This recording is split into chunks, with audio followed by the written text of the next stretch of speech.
So till I have my presentation on, I just want to say it's a great honor to be here. Thank you, Robert, for having me invited as a speaker. I come from a country where we have the largest building, civilian building in the world, our House of the People, our House of Parliament. But the largest building in the world is the Pentagon. China just announced the whole world that they are planning on building a similar building like the Pentagon, just 10 times bigger. So that's a real statement about challenging our ways of living and our, what we know so far.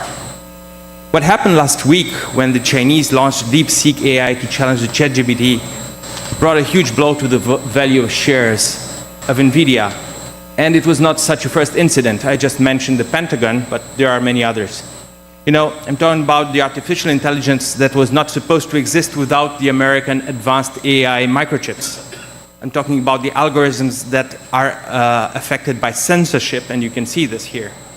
If asked about Taiwan or about the Tiananmen Square incident, unless, of course, we change A with a 4, and E with a 3, and O with a 0, then goodbye censorship. Well, I think it's here.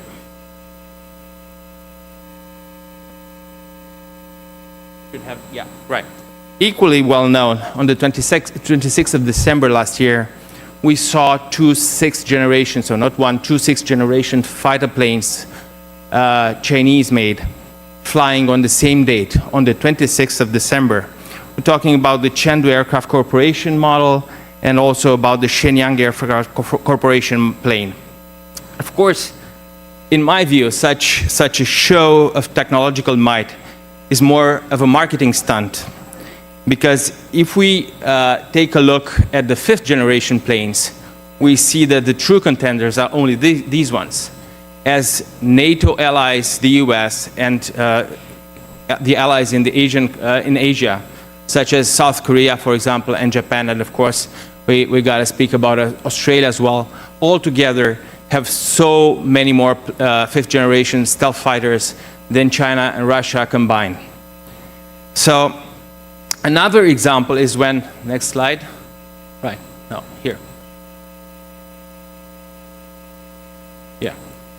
So when the former US Secretary of Commerce, Gina Raimondo, programmed a visit to the Republic of China in the summer of 2023, very little people would have guessed that Huawei would shock the world by announcing its first 5G phone with an entirely designed and built 5G microprocessor, because everybody knew they didn't have the technology for that. I should have a photo of that phone here. No. Back. This is just ruining my presentation. Here. It must be some American technology that switched the photo, sorry. So, on the 29th of August that year, in 2023, while Ms. Raimondo was having a pre-planned meeting with the Chinese Prime Minister, Huawei announced the Huawei Mate 60, which was a groundbreaking phone for Chinese technology.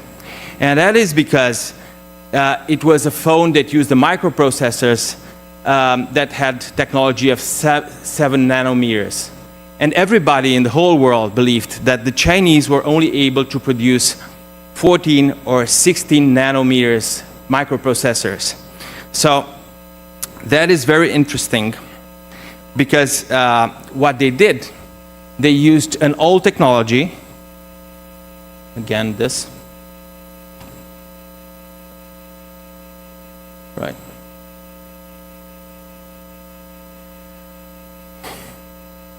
Right. They used an old technology, the DUV, that in an innovative way to create such a microprocessor. While the American companies, and even Samsung, and of course TSMC, which is the most important microprocessor producer in the world, they use a different technology, the EUV.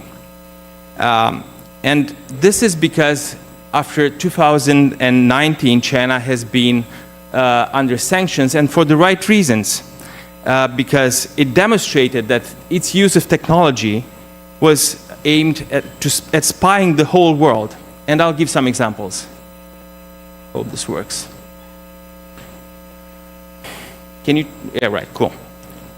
When China eavesdropped on half of the population of the Netherlands in 2010, half of its population, I repeat, including the Dutch Prime Minister, according to a report by AIVD, the Dutch Internal Intelligence Service. Or when Huawei loaded a malicious code into the Australian Optus network. It worked as a digital wiretap, recording both private communications and information that could be used to target specific people.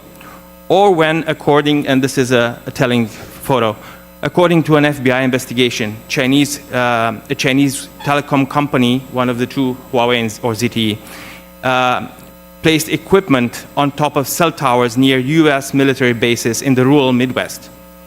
Equipment that had the capacity to capture and disrupt secret communications by the Defense Department, including those used by US Strategic Command, which oversee the country's nuclear weapons. Or, by the way, when between 2009 and 2011, Vodafone Europe, Europe's biggest telecom company, found that in Italy, Huawei had hidden backdoors in the software used for a system providing internet to millions of homes and businesses. John will tell you more about 5G, I'm sure.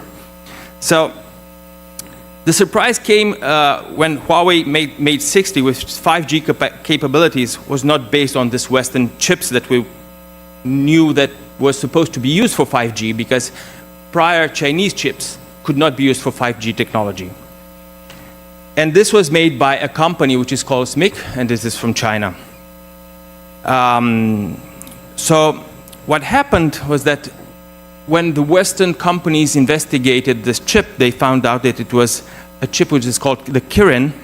And the next slide, right? Which was used with this new technology without EUV lithography tools.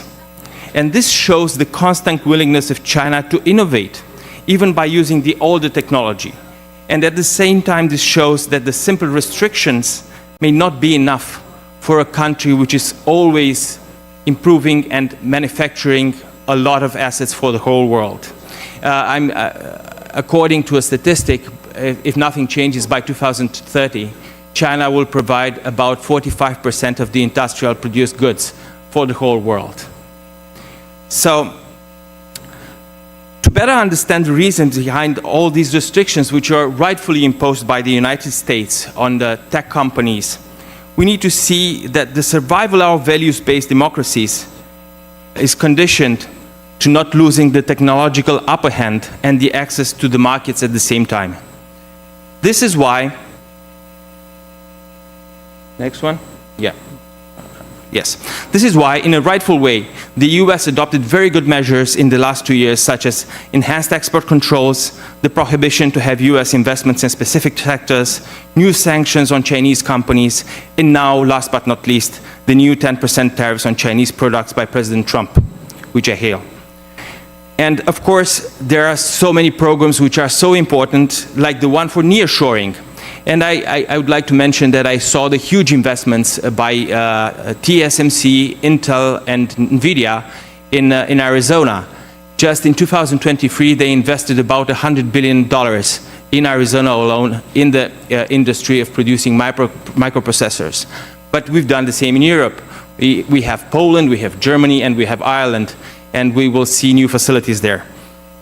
Not at the same level of investment, unfortunately. So, we, in my view, need to see this so much more than just a commercial war, because this is, in my view, a clash of civilizations, a fight between two different systems. Nope. Right. Going back to the Tiananmen Square. We're talking about rules versus the will of the few. We're talking about democracy versus autocracy. And we're talking about human rights versus the violation of liberties and of freedom.